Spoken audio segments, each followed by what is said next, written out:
Добра вечер ви посакувам во саботното издание на Дневникот на Телевизија Плюс. Јас сум Викторија Додевска, а ова се настаните на денот. Општината ќе ја подобрува хигиената, граѓаните еколошката свест. Утре започнува пописот на населението, домаќинствата и становите.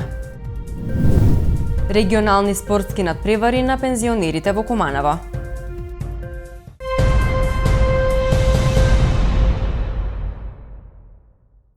По расчистување на реката Којнарка, општина Куманово продолжува со расчистување на речното корито на Кумановка, тампонирање и асфалтирање на улици во приградските населби, но и во централното градско подрачје, се само мал дел од градежните активности што периодов ги реализира локалната самоуправа.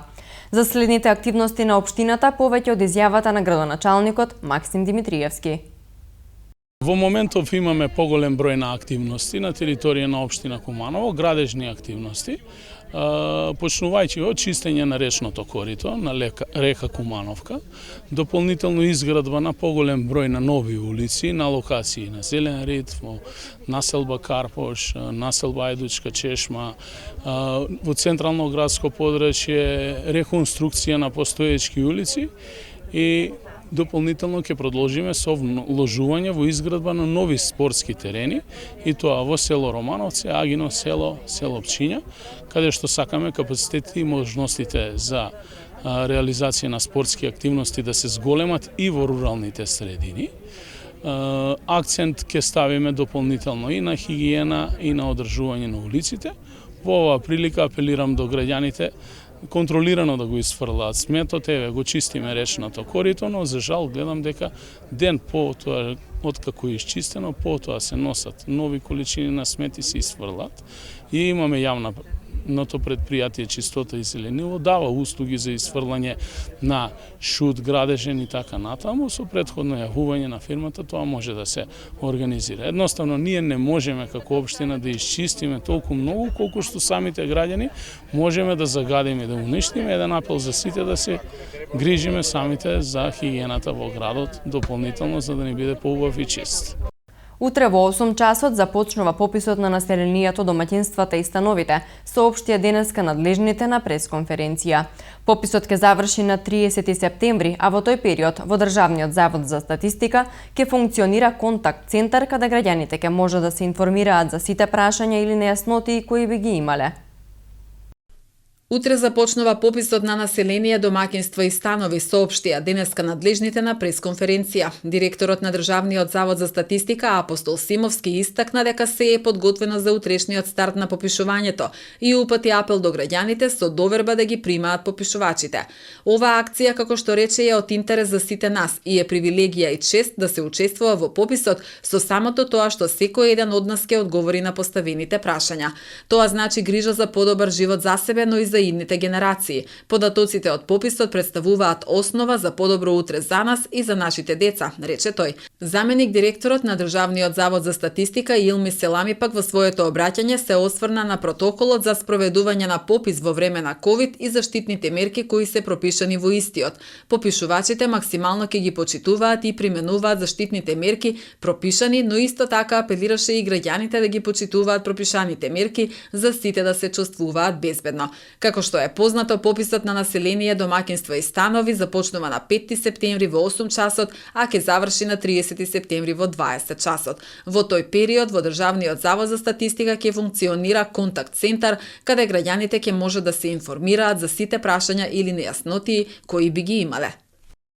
Државната изборна комисија известува дека тече постапката за јавен увид во избирачкиот список и истата ќе трае до 9 септември. Заклучно со вчерашниот ден, вкупно се поднесени 46 барања за запишување во избирачкиот список, 28 барања за бришење на податоци и 22 барања за измена на податоци. Исто така до Државната изборна комисија на електронската пошта се поднесени вкупно 36 барања.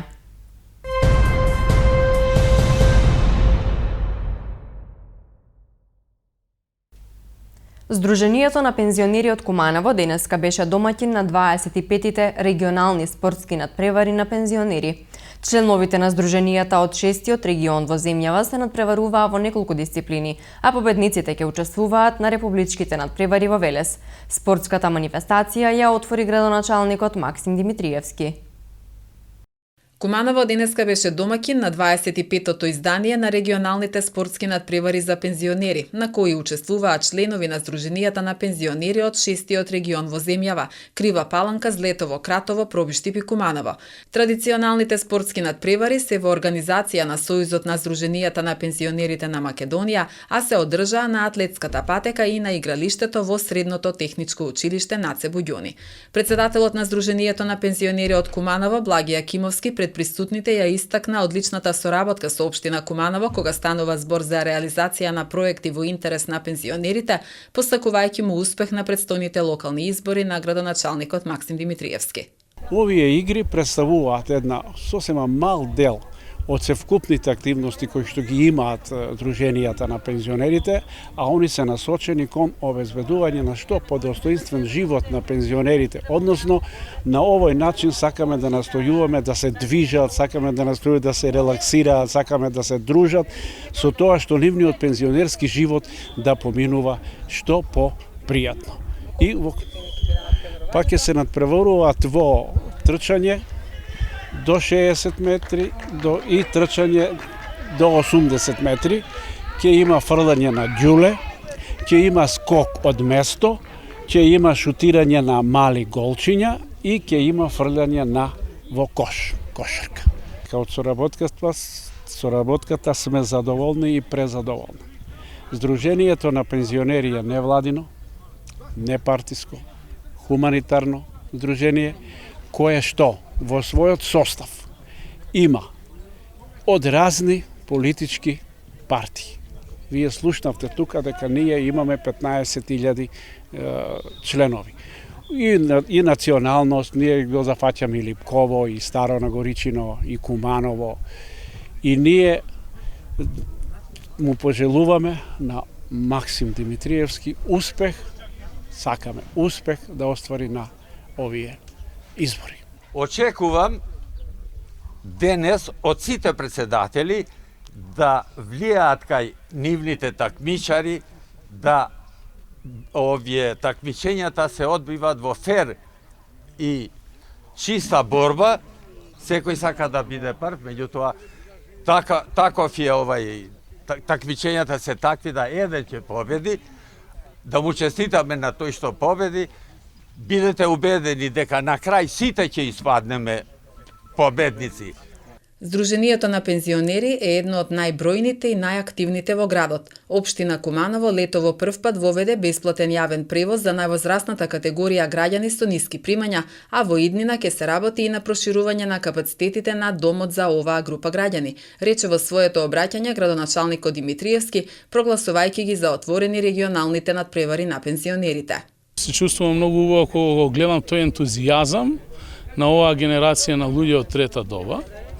Ова се 25 игри традиционални во нивна организација. Јас посакувам успех на сите спортисти, а секако општина Куманово и јас како градоначалник ќе продолжиме да соработуваме со овие здруженија кои што се едни од најорганизираните здруженија во нашата општина.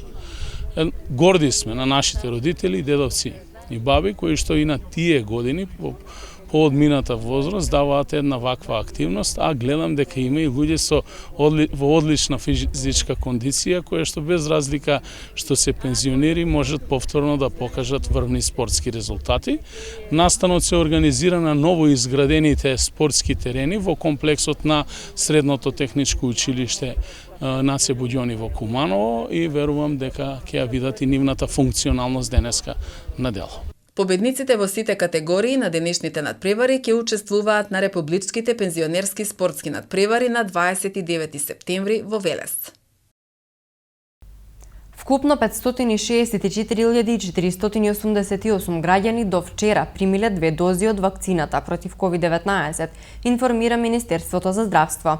Вакцинацијата на сите пунктови низ земјава се одвива нормално, а само во текот на вчерашниот ден прва доза на вакцина примиле 4.251 лице, додека пак ревакцинирани се над 13.000 лица. Со последните бројки, 53% од населението над 40 години имаат примено барем една доза вакцина и 29% од населението помеѓу 18 и 39 години е вакцинирано со барем една доза вакцина. Граѓаните без закажан термин се вакцинираат во постоечките вакцинални пунктови низ државата. Децата од 12 до 18 годишна возраст се вакцинираат со согласност од родител, информираат од Министерството.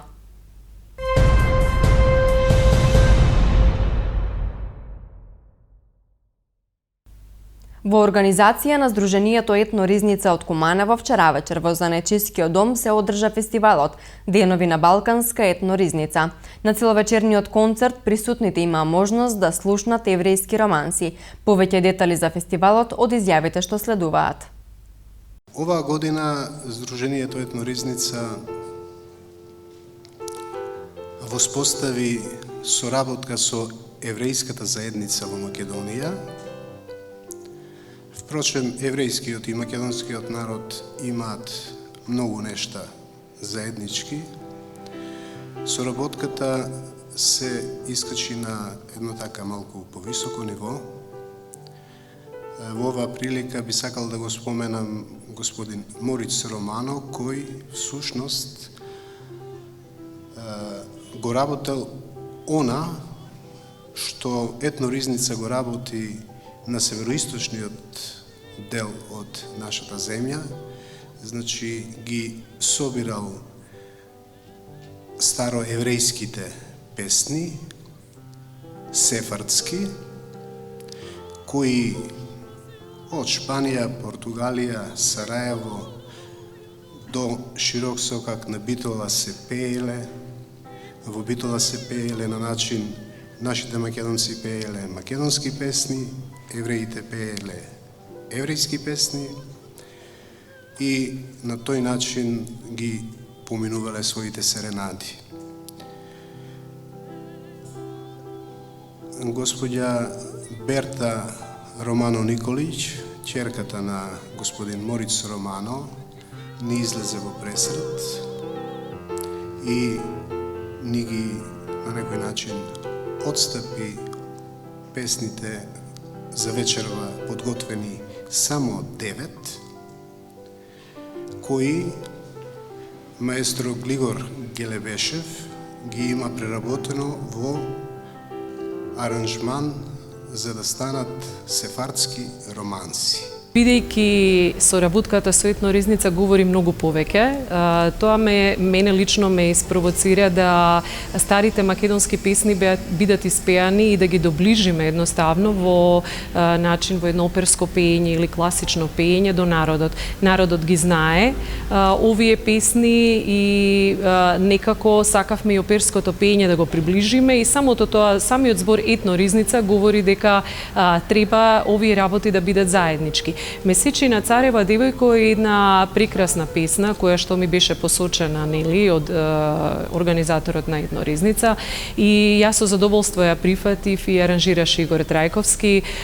Некако се најдов во песната, можеби заради тоа што многу можеби е тешко вакви изворни песни да се пеат во оперско пеење, би го рекла, или во класично пеење, но не знам, можеби духот, бидејќи дома моите родители пееле народно, па тоа ме привлекува, можеби тоа тлее во мене покрај тоа што сум класичар. Со големо задоволство би кажала дека се работи за еврејски романси, всушност сега се еврејски романси и некако мене лично ми дојде идејата да пак го оживееме можеби духот на старото време. Имам заштитено 300 песни, повеќе од 300 песни, пред се тоа се детски песни, но секако дека правам и аранжман за народна музика и компонирам народна музика.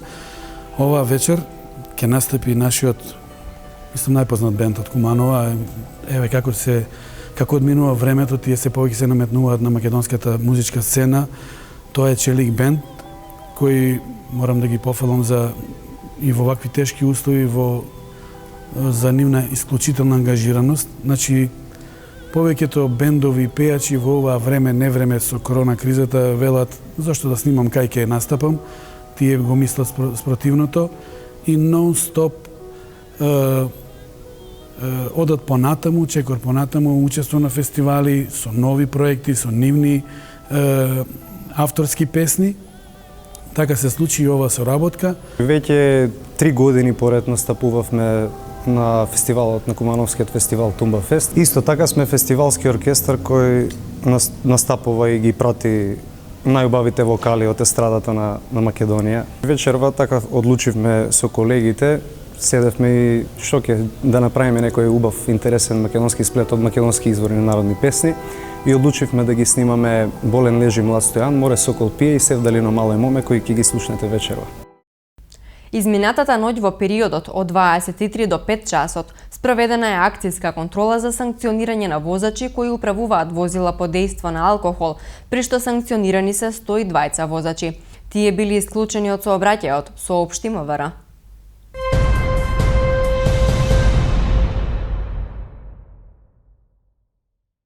Во продолжение следуваат и вестите од Македонија. Вакцината сериозно го намалува ризикот од тешка форма на болеста и според студиите 20 пати го намалува ризикот од смртен исход. И тоа треба да е мотивација за граѓаните. Огромен процент од новодијагностицирани пациенти, 80 и неколку проценти и од тие кои што се во болница се невакцинирани, што значи дека тоа е проблемот не само кај нас, туку насекаде. Во моментов во државава на располагање има 300.000 вакцини, рече министерот за здравство Венко Филипче на денешната пресконференција. Околу 9% од смртните случаи се вакцинирани, но тоа се пациенти кои имаат тешка состојба и со сериозни коморбидитети. Посочи Филипче додавајќи дека никој во светот не кажал дека вакцината целосно штити од вирусот. Според него, трендот на вакцинирање во нашата земја се одвива со добра динамика. Сите испитувања одат во насока дека трета доза ќе биде потребна, но чекаме тие наоди да ги официјализираме, рече министерот за здравство. Патниците од Македонија кои се целосно вакцинирани од денеска ќе можат и понатаму да влезат во Холандија, но ќе треба да го почитуваат и правилото за задолжителниот карантин од 10 дена. Од 6 септември пак за патниците од Северна Македонија нема да биде доволен доказот за вакцинација. За влез во Холандија ќе мора да приложат и негативен PCR тест не постар од 48 часа пред поаѓање или брз антиген тест не постар од 24 часа. Во оваа група на области од висок ризик спаѓаат и Косово и Црнагора. Министерот за надворешни работи Бујар Османи на денешната пресконференција во градскиот парк ја лансираше иницијативата Зелена дипломатија новото нормално и ги информираше новинарите за конкретните чекори и проекти преку кои ќе се спроведува. Не случајно се наоѓаме во градскиот парк во една убава, пријатна и зелена атмосфера, во амбиент кој што асоцира на нашиот проект што ќе го лансираме денеска, а тоа е дека Министерството за надворешни работи станува зелено. Свесен сум дека темата не е дневно политички актуелна, но во меѓународните односи се наметнува како најважното прашање за иднината на светот. И тука не се работи за некоја абстракција. Во својот извештај Обединетите нации ги вбројуваат пожарите и поплавите како најважните последици на климатските промени, истакна Османи.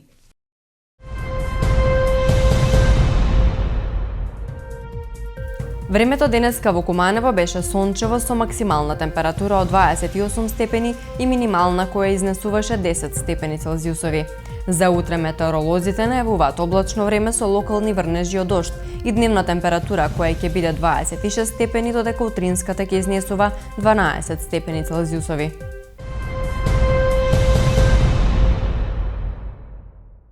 Ви благодариме за вниманието. Останете понатаму со програмата на Телевизија Плюс.